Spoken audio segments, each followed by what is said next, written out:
everyone. This is Jay Elwood again with another broadcast to help you obtain real wealth and real income through real knowledge.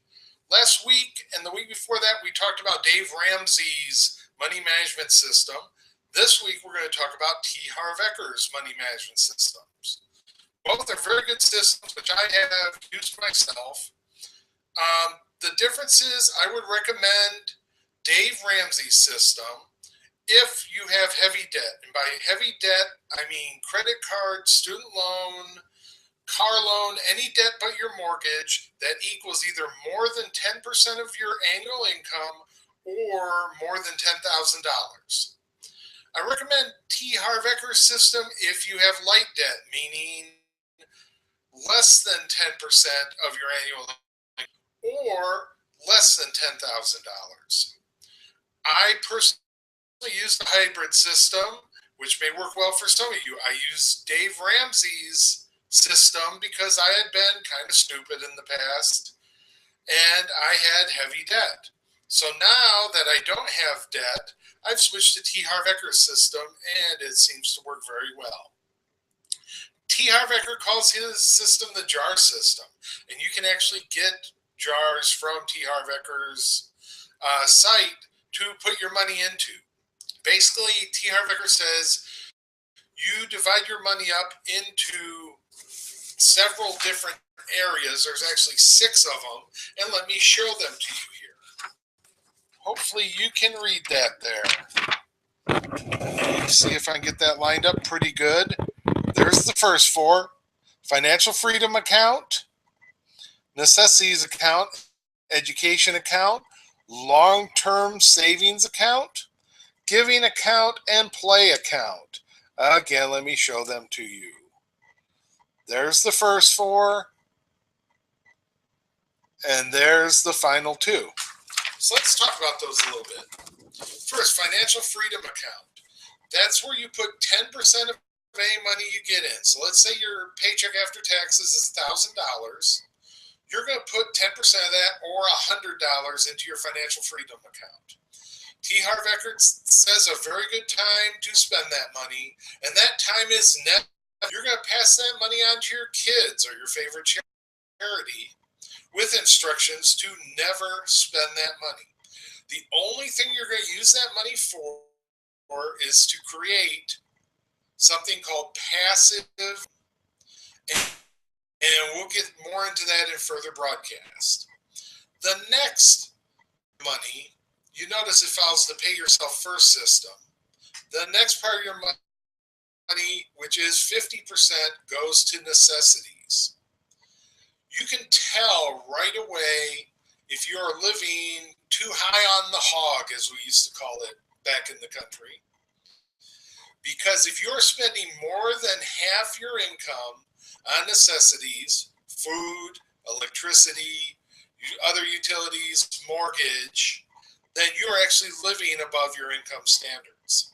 It's time to do what T. Harv Eker calls simplify. One of Mr. Eker's principles of becoming financially free, which again we'll talk about in later broadcast. After you put half your money towards necessities, you put 10% of your money into education. That could be books, seminars, college courses, anything that is going to feed your mind. You'll be surprised how much your mind will expand once you get in the habit of putting aside 10% of your income and actually using it to learn something. After that, you put 10% into a long-term savings account. That's to go on vacation or to buy an automobile, because you have to every once in a while. They don't last forever. Although I've gotten 20 years out of some of mine. Anything like that you're saving up long term for. You notice a lot of this system is based on if you don't have the money, you can't afford it right now. And that's something that Dave Ramsey says also. And I'll agree with that. You can get in a lot of trouble buying things before you actually have the cash to afford them.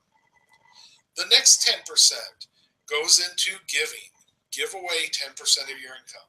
It's a very old principle. You'll find it in some ancient writings and books. Seems like the universe just loves it. And whatever you give away might not be immediate, but it seems to come back to you. One thing that seems to come back to you immediately is the good feeling you have in your heart. Once you're able to help someone that's less fortunate than you, or work together with other people to pool your money to accomplish a goal of something that you consider is important. Then the final 10% is play money. And it means literally what it says. Every month you should take some income and play with it. If your take home's $2,000 a month, then you should play with $200 a month. You should do it every month. If your income's $5,000 a month, then you should play with $500 a month every month. This is what makes this system very easy to follow, because you don't feel like you're depriving yourself. You might be depriving yourself temporarily for a week or two while you're saving up your play money, but then boom, you get to play. So you don't get that feeling of all work and no play, and I'm just always saving and saving and saving, and what's it all for? I find T. Harv Eker's system to be a very good, useful system, and so have hundreds of thousands, maybe millions of other people who have followed it. I recommend it.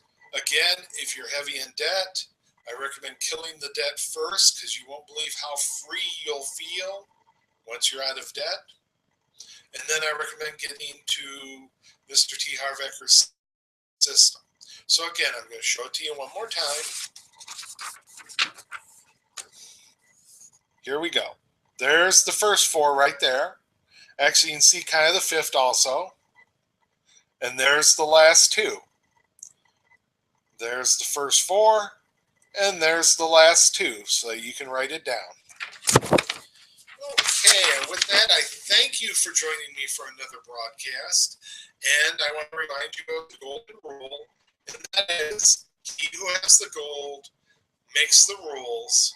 So join me again next week, where you can learn more about having real wealth and real income through real education.